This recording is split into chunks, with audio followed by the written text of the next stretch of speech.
Welcome to County Report this week. I'm Lorna Virgili.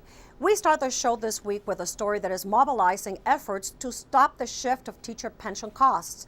Advocates for county organizations and services have outlined the damage that would result from the governor's plan to shift half the cost of teacher pensions back to the counties. Susan Kennedy has more. It was a full house as the council received a briefing on the impact of the proposed pension shift. There's growing concern that shifting the pension burden would result in reduced funding across the board. Schools would see an increase in class size as well as staff reductions. Last year, we saw the county not meet maintenance of effort, and we saw tremendous cuts in the school system. This year, we're meeting maintenance of effort, presumably. We still have to get past that vote. But we've taken the stand that, okay, let's look at our resources, how they're being utilized, how the funds are being spent to make the most effective school system, most effective use of our resources.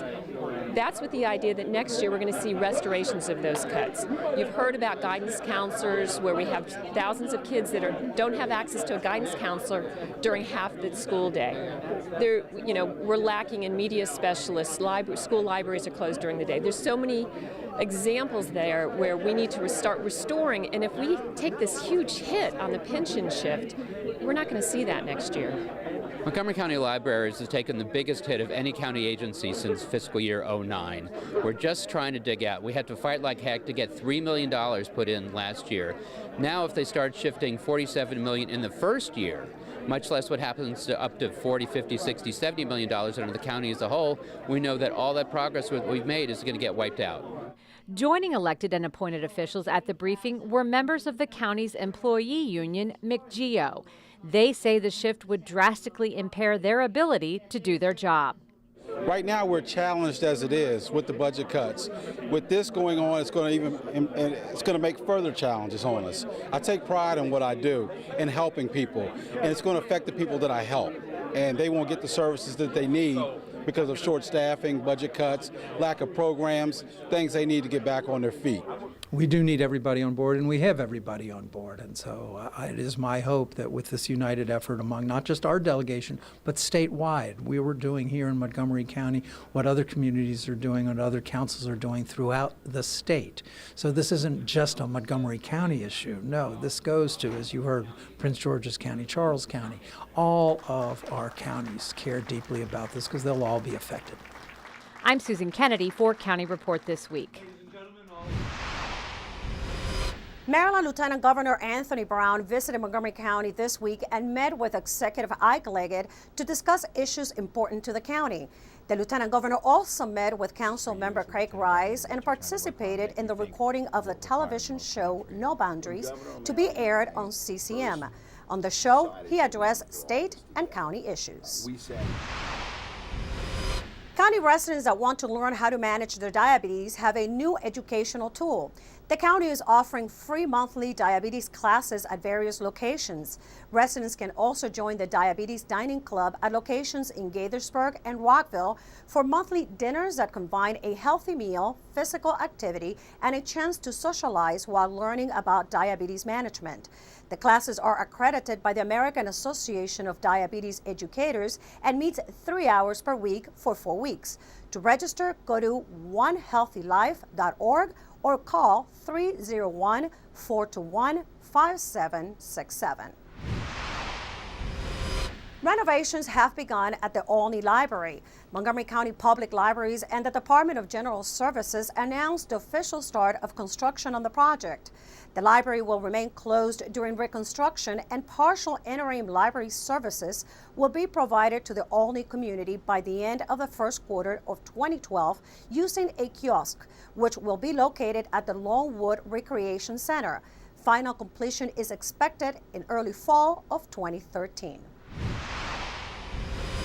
The county's Office of Human Rights is again hosting a civil rights historic bus tour that retraces the steps of Dr. Martin Luther King Jr. and other civil rights heroes.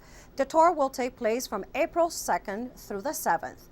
Participants will travel to Greensboro, North Carolina, Atlanta, Georgia, Selma, Montgomery, and Birmingham, Alabama, Cincinnati, Ohio, and Memphis, Tennessee. It is a tool I think is so important that we do.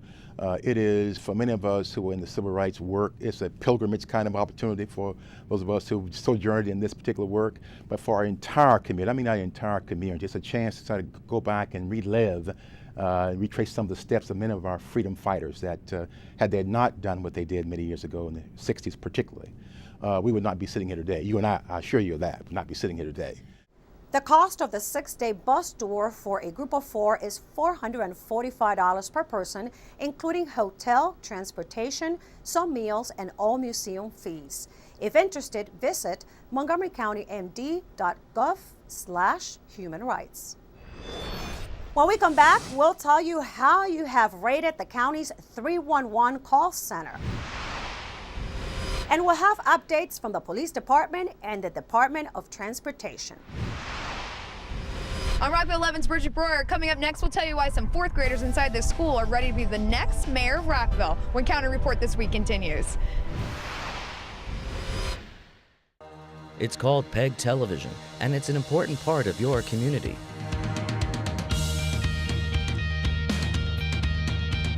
PEG, or Government and Community Channels, provide all citizens with free information about local community events and what's going on in Montgomery County.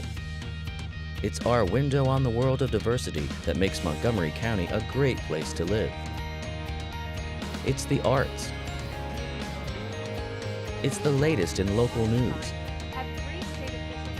and culture. And it's about staying up to date on today's issues. The county supplies the fiber optic network that links most public schools and county government offices. But the Comcast franchise agreement that supports these PEG channels is ending. You have an important voice in future funding, helping the county determine what types of services you want to see on cable and online in the coming decade. The more information you provide in the upcoming focus groups, the better the franchise will be for all residents. So come on out to any of the Comcast forums in March and make your voice be heard.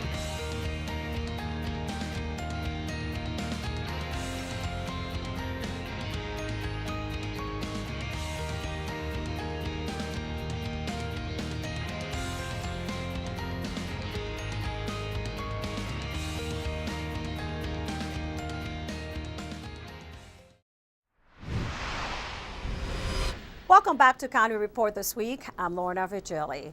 What would you do if you were mayor for a day? Rockville 4th graders will have the chance to apply for the mayor's job for one day this spring.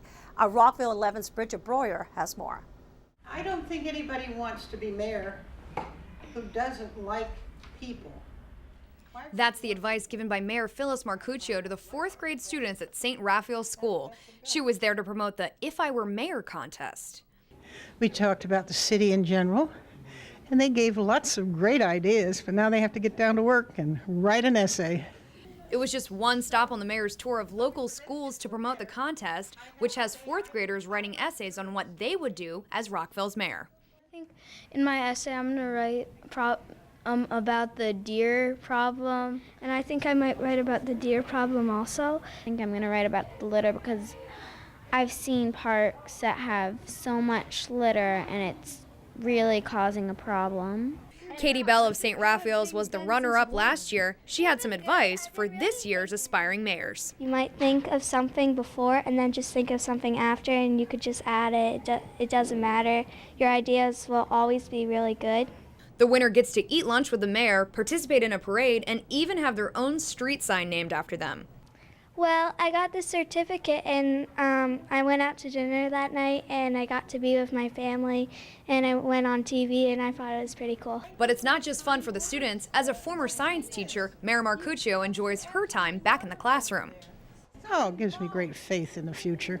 There's nothing like a bunch of youngsters to make you feel like everything is worthwhile. They truly are the visionaries. For more information, go online to the city's website at rockvillemd.gov. The county's 311 call center has received high marks from county residents.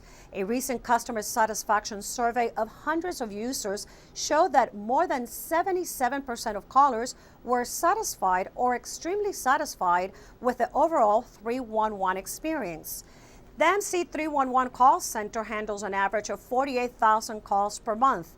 The 311 web portal, mc311.com, which allows residents to find answers and check on the status of service requests 24/7, has consistently averaged more than 29,000 views per month.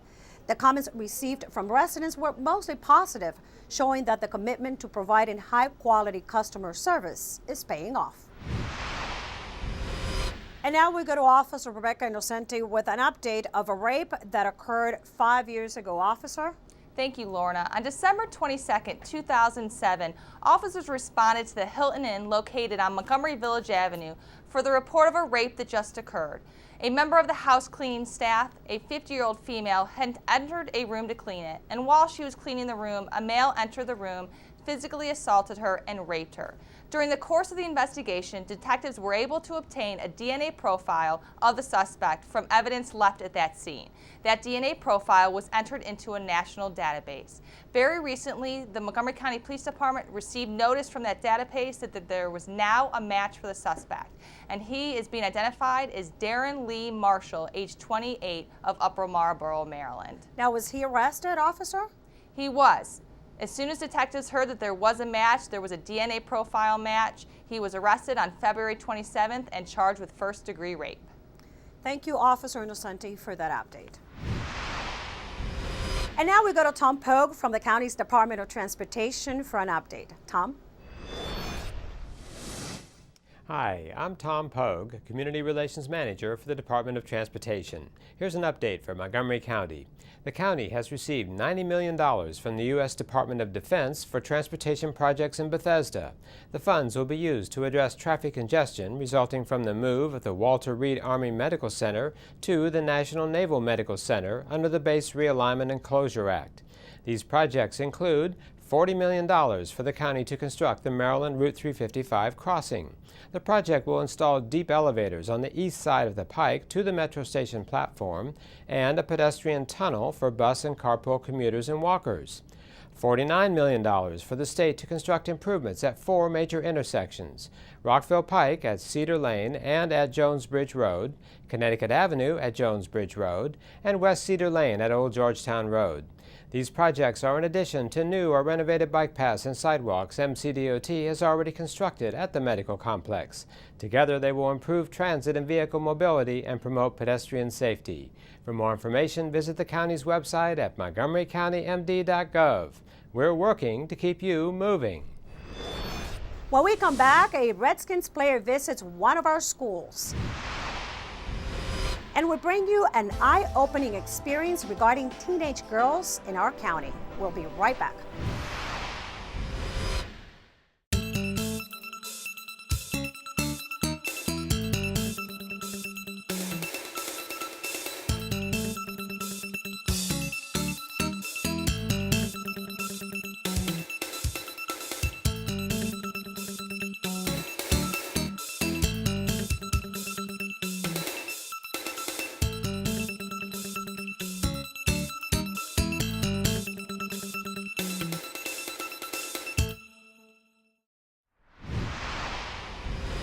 Welcome back to County Report this week. I'm Lorna Virgili.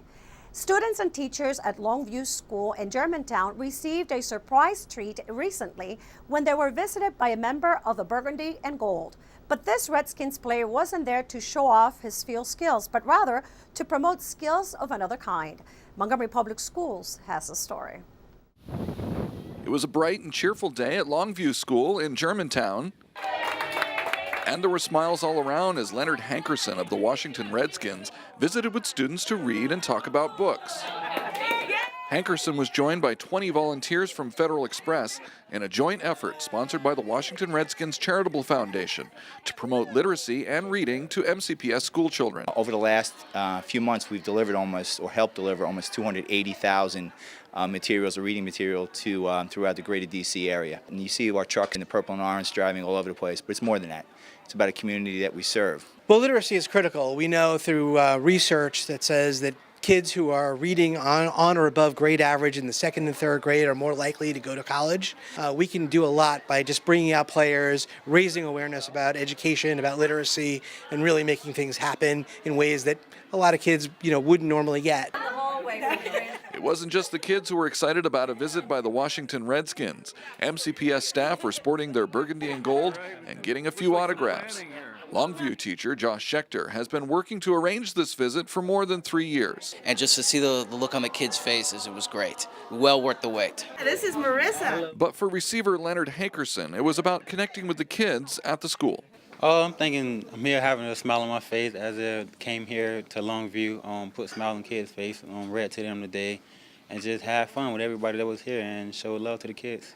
Staff from the Redskins and Federal Express made sure all students had a book and encouraged everyone to read for at least 20 minutes a day. Longview School! Many thanks to the Redskins and Federal Express. That's a great program reaching thousands of kids. The team is making an impact beyond the football field.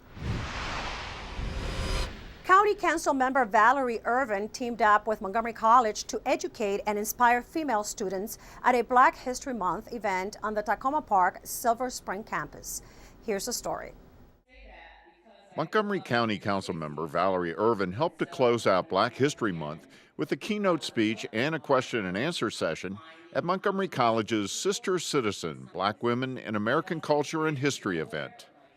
The fact that so many young African American women are students here at the college is very exciting to me, and I think that they should not ever be afraid to use that voice, because I think people are seeking those authentic voices in our community. So I'm just here to share a little bit of my own personal story and hopefully in some way inspire the next generation. You are called many names. You are all of them and you are none of them. Strong Black woman, angry Black woman, superwoman without the cape. The event included a poetry reading by Montgomery College professor Katima Lee and a musical performance by Michelle Nelson, also known as Love the Poet. Lift every voice and sing till earth and heaven ring, ring with the harmonies of liberty. The event's goals were to highlight the contributions of African American women in American history and to encourage all young women to find their voices in our present-day society. At Montgomery College, it's so important to us to make sure that students have the opportunity to reflect on what's happening in the world. It's the relevance of what they're learning in the classroom. This is what gives students the opportunity to become self-actualized. My advice to young African American women is find your authentic self and be true to it. Credit and Services of Greater Washington recently hosted the Talk with a Teen Girl Forum in Silver Spring. The program provided an insight into the world of teenage girls in Montgomery County, and Susan Kennedy was there. Susan? Lorna, we know that adolescence can be a challenging time, but folks came out tonight to listen to a group of young women express what it's like to be a teen girl in the 21st century. It all relates back to not having enough programs that educate us. The young women who participated in the Talk with a Teen Girl Forum are part of a positive youth development program called Sneakers. I feel like it's an amazing program and every teen girl should be part of it. They provided insight into the issues they face and how they are working to become their own advocates. So many times adults see us on the streets and they judge us because of our looks or the way we talk around others. But I think if they do stop and just get to know us, talk to us for a second. Don't judge us by how we look, but judge us because of our inner personality. So basically there's a lot of stereotypes with the whole teen girl thing. You get to know where we want to go in life and just get to know a little bit about us, and you'll see that you'll like us. The Talk with a Teen Girl campaign works to shed light on those issues facing teen girls and giving them tools to make good decisions. Lisette Oriana was once a member of Sneakers when she was a teen mother. She says girls face many of the same issues today as in the past.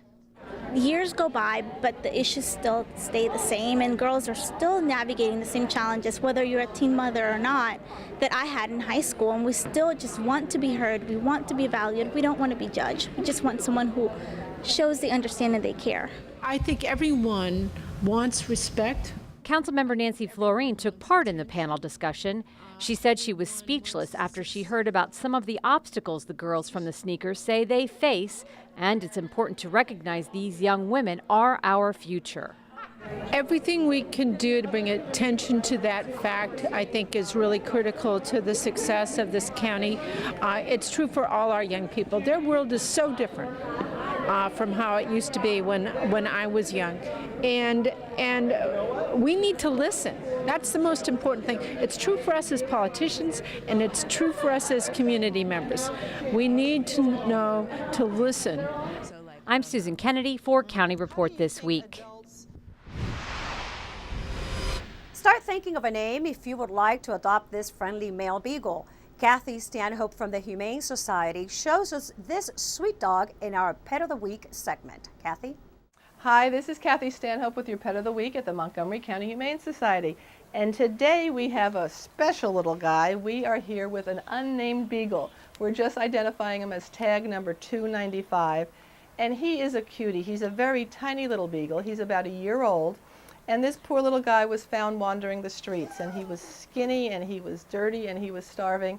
And now he has just cleaned up beautifully. He has turned out to be a very sweet, well-behaved dog, lots of energy. But the thing about a beagle is you always have to keep him on a leash. Beagles are hunting dogs. They like to follow their noses. And I can almost guarantee that's exactly how this poor little guy got lost in the first place. He ran away from his home, they let him off the leash, and unfortunately he just couldn't find his way back. But he really is sweet, and he really would love to have a home. He is a tri-colored little guy. He is not neutered currently, but he will be neutered upon adoption. And he's just the happiest little dog. If you're looking for a medium-sized little dog, he is just great. Come on down and meet him. Give us a call at 240-773-5967 or visit us on the web at mchumane.org. You definitely want to meet little beagle here, number 295. He wants to go home with you. When we come back, the county gets ready to honor volunteers, and we need nominees. And Comcast enters negotiations with the county to renew its franchise. But first, the county wants to hear from residents. We'll be back.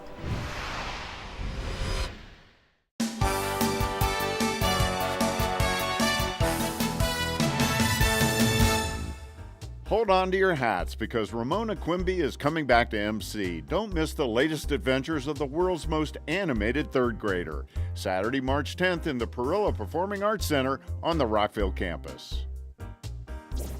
MC will host Diabetes University, an educational program for those with diabetes, their families, and caregivers on Saturday, March 24th from 9 a.m. to noon on the Rockville campus.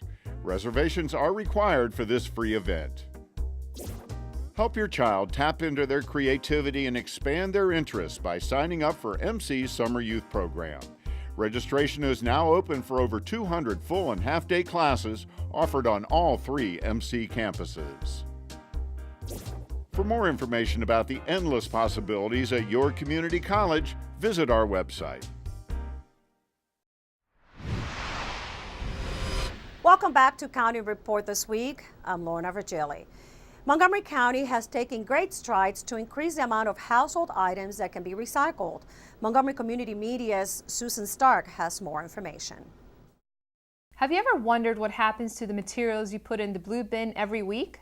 Well, the trucks pick them up and they bring them here to the Montgomery County Recycling Center, which is located on Frederick Road near Shady Grove. And we process the bottles and cans. We actually separate that material into distinct commodities, and we bale it all except for glass, and we sell all our products to vendors who make new products out of the materials we sell them. Approximately 95 tons of commingled bottles and cans a day and 260 tons of paper products are delivered to be separated and processed. The county's goal is to recycle 50% of all of the waste that we generate. So as I mentioned, we're generating over 1.24 million tons of trash, and our goal is to recycle half of all that trash that is generated. It's important to remember to do our part, but some things to keep in mind are not to include hazardous materials with the collected items. It is also better to keep plastic bags out of the bins. There are some commodities that we can't recycle or don't recycle here. And primarily, we see a lot of plastic bags, the kind of bags you get from the grocery stores. Now, just because we don't or can't recycle them here doesn't mean they can't be recycled. You can take them to a take-back grocery store like Giant or Magruder's or Safeway or somewhere like that. But when we get bags, most of the material that people set out are in the plastic bags. So our sorters have to actually stop and untie the bags and then free the material. And in the meantime, other material that they should be sorting is getting past them. So if people could primarily just focus on not giving us plastic bags, that would make our job a lot easier. What's the next step in this recycling process? Once you reduce the amount of waste you generate, you reuse what you can reuse, recycle all that you can recycle, all that is required to recycle under the county's regulation, all that we have markets for. The next thing is to buy recycle. Close the loop by buying products made from recycled materials. Now, don't forget that you can recycle mixed paper such as newspaper and magazines, cardboard, glass, plastic, aluminum, and even yard trimmings. For more information, go to montgomerycountymd.gov/recycling. Executive Ike Leggett wants to honor those residents that give their time and volunteer in our county. The first Montgomery Serves Awards ceremony will take place on April 30th at Imagination Stage in Bethesda. This first annual event is organized by the Fund for Montgomery, Montgomery County Volunteer Center, and the Corporate Volunteer Council of Montgomery County. The idea is to recognize some of our county's most outstanding community leaders and dedicated volunteers. Individuals, businesses, and community groups are encouraged to submit nominations for the awards. Nominations will be accepted up to 5 p.m. on Monday, March 19th. Nomination forms may be found at montgomeryserves.org. A reminder to county voters, the deadline for receipt of an absentee ballot application for the April 3rd presidential primary election is Tuesday, March 27th. Written requests must reach the elections office by 8 p.m. For an application or more information, visit 777vote.org. Montgomery County is seeking 700 people to attend focus groups March 19th through the 24th to provide community input. This is part of the cable franchise negotiation process between the county and Comcast. Residents are being sought to participate in the focus groups. Each focus group lasts 2 hours and refreshments will be provided. The focus groups are organized to encourage people with like interests to attend the same meeting to facilitate brainstorming. You do not have to be a Comcast customer to participate. To register or for more information, visit montgomerycountymd.gov/cable or call 240-777-3762. And with that, we close this edition of County Report This Week. Join us at this time every week for a look at what's going on inside Montgomery County. I'm Lorna Virgili. Thank you for watching.